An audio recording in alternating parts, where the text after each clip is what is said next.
Ayan, hello po mga kalingap, mapagpalang gabi po sa ating lahat. Kumusta? Naway nasa mabuti po kayong kalagayan. San mang dako kayo ng mundo naroroon. So, dito nga po sa pag-uusapan po natin ay maliliwanagan na po tayo. At maraming salamat po sa lahat ng Rina supporters, viewers, Erica na supporters. Maraming salamat sa pagtangkilik niyo po sa aking YouTube channel. Dito po ay good vibes lamang po tayo, no? Suportahan po natin lahat ng mga beneficiary ni Kalinga Prab. Gayon din po ang mag-amang Good Samaritan na si Kalinga Prab, Kuya Val at ang buong team. Huwag po natin skip ang kanilang mga ads.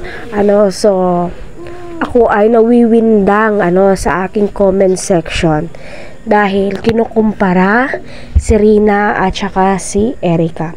So, alam naman po nating lahat na 5 years po yung agwat ng edad ni Erica at saka ni Rina. At kung iisipin po natin, bunsong kapatid na din po ni Erica. At unang-una, hindi po nakikipag-compete itong si Rina kay ate niya Erica. Gayon din po itong si Erica. Kasi isa po sila sa mga beneficiary ng Kalingap. Huwag po natin ikumpara. No, kasi sa kanilang dalawa ay may kanya-kanya pong kagandahan. So, kita naman po natin dito sa ating thumbnail na si Rina ay simplihan lamang po. Wala po siyang ka-makeup, no? Naka-dress, nakapagsuot ng kwintas, earrings, okay na. Gayon din po itong si Erica. Kita naman po natin, naka-makeup, no? Dahil nga po, birthday po niya, no? Diyan, nagsama-sama po ang buong beneficiary ng Team Kalingap. Maging masaya po tayo at tulungan po natin na umangat ang kanilang mga views kasi sa mga beneficiary din po yan napupunta. Napupunta din po yan kay Rina, kay Erica, kay Joy, kay Dara at sa mga tutulungan pa po. Good vibes lamang po tayo dito. So, wala po akong sasabihin na masama about sa kanilang dalawa. Dahil nga po, silang dalawa ay sinusuportahan ko. Si Rina ay iniidolo ko po simula pa noon. At si Erica naman ngayon. So, alam naman po natin na mag-iisang taon na pong tinutulungan ni Kalinga Prab itong si Rina. Kaya super blessed po siya sa lahat ng bagay.